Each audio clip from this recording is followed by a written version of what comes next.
Montaigne, Montesquieu.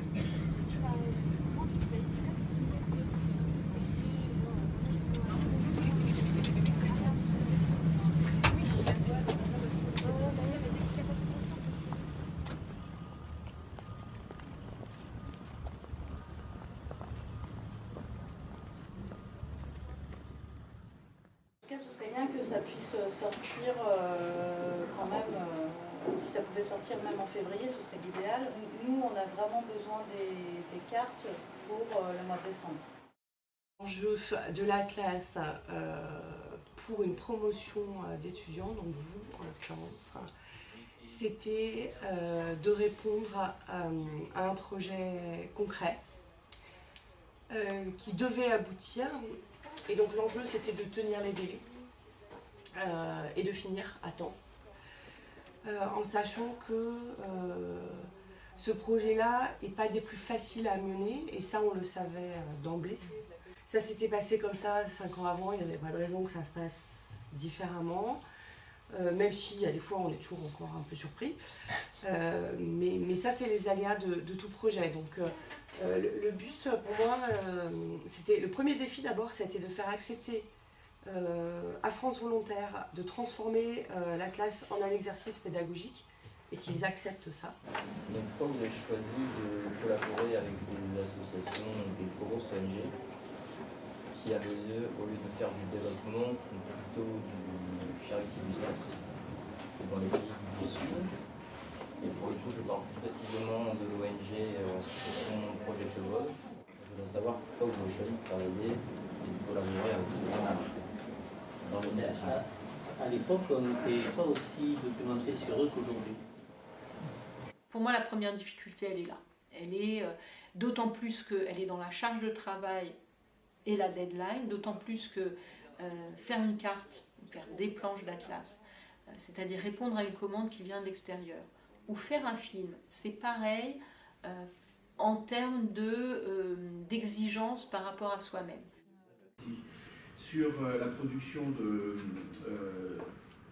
des voitures à la fin des années 20, et aussi ce qui est intéressant dans son approche, alors on va le faire et je vais vous proposer de le faire aussi pour la classe. Reka, il est venu vraiment parce qu'il était intéressé par le projet. Et pour lui, il a pris ça un peu comme un petit défi personnel. Et c'était intéressant d'avoir son regard qui est un peu décalé sur la cartographie, sur ce que doit dire une carte, sur la fabrique d'une carte, sur l'intention d'une carte. Pour nous, c'est très inhabituel de travailler comme ça avec des étudiants, c'est-à-dire d'être tous au même niveau, de faire confiance aussi aux étudiants et de les laisser aussi inventer, travailler, se confronter à de la donnée dans un laps de temps qui est très limité. Donc là, je suis toujours en France, là, c'est les Sénégalais qui viennent en France, les Maliens, et voilà, ça, je pareil, vous pouvez la faire.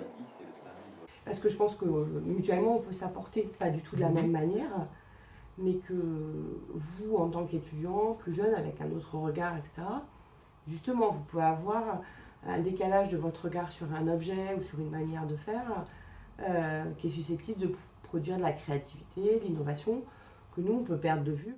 Alors moi, ce qui m'a marqué, c'était quand l'arrivée de Rekasevich dans l'Atlas, et qui a déballé tous ses crayons de couleur sur le bureau. Et franchement, ça m'a épaté parce que je pensais pas qu'on pouvait encore, en étant vraiment cartographe, travailler encore avec ces outils-là. Et ça faisait un peu vintage, j'ai aimé ce côté-là. De toute façon, on peut pas avec beaucoup d'infos chez nous. Donc au cas où, on fait quand on fait les petits, et après, vu qu'on aura peut-être pas assez de place. Ils discutent énormément, ils se posent des questions et ils ont une ambition en fait qui est très haute.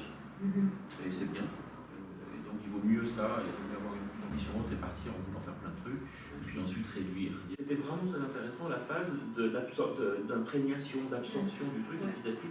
Puis on voyait d'ailleurs le bruit monter au fur et à mesure du truc. Et parfois ils n'étaient pas d'accord sur les indicateurs à retenir.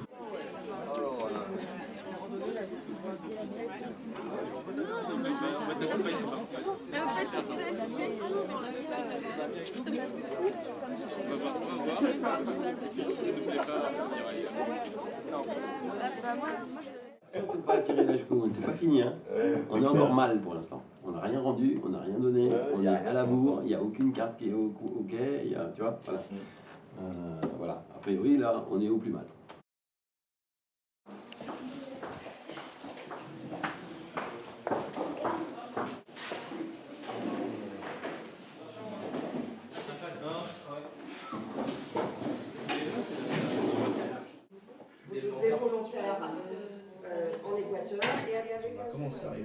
On a commencé à travailler dans cette salle justement, une dynamique de groupe, une dynamique collective s'est créée.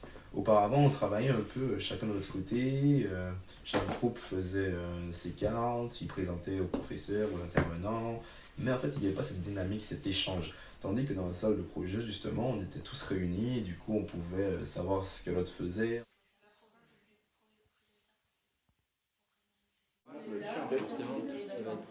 Non, mais regarde, je fais ça. On a passé 2 jours, mais du coup c'était en autonomie pour pouvoir travailler sur nos cartes et sur la classe.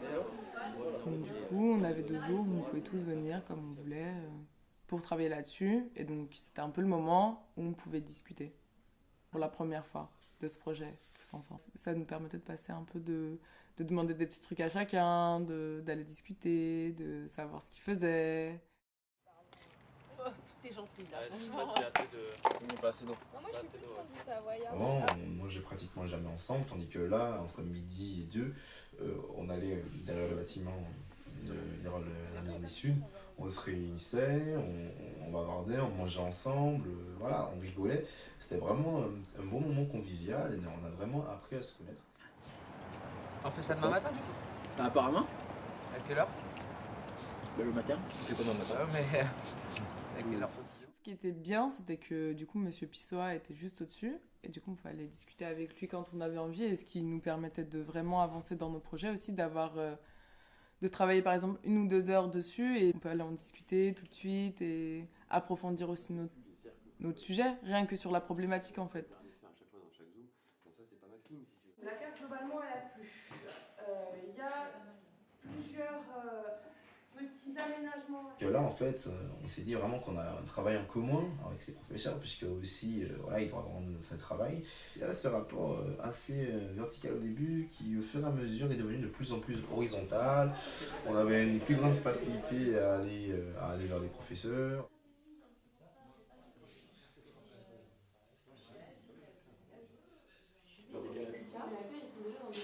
C'est bon, il est dans la chose. Hein? T'es dans quoi? Non, c'est en média. Je suis avec parfait. C'est la première Il faut savoir que cette constitution orale, on l'a préparée même pas une après-midi, c'est-à-dire, et surtout c'était la veille. Et je trouve que sans vraiment cette salle de projet, sans cette dynamique de groupe, sans ces liens qui se sont au final tissés entre nous, je pense que le travail ne serait pas aussi bien déroulé peut-être. Donc l'objectif n'est pas seulement de présenter nos cartes, mais il est également de voir les problèmes qu'on a rencontrés et les ressentis qu'on a eus. Donc chaque partie et sous-partie sera illustrée d'une carte, qui aura forcément rencontré les problèmes identifiés juste avant. Donc nous avons choisi de faire un plan qui suit la construction d'une carte.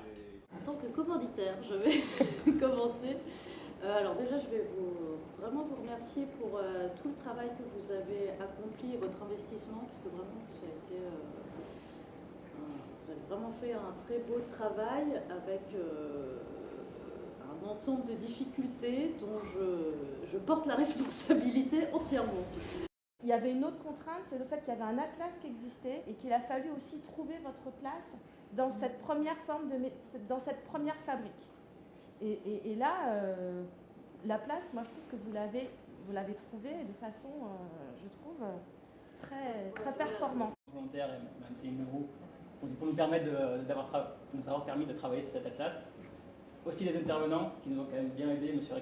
Rekasevich et M. Rivo. Et bien entendu nos professeurs référents, Mme Lamat, Mme Duféal, les professeurs qui sont intervenus, M. Guillot, M. Hameau aussi, ainsi que bien entendu l'équipe de recherche, Olivier, Grégoire.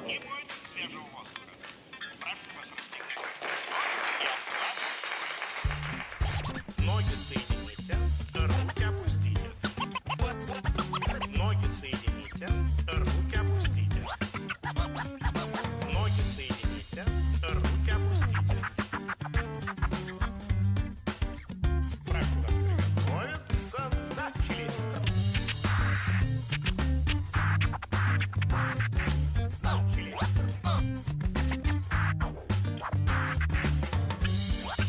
Bye.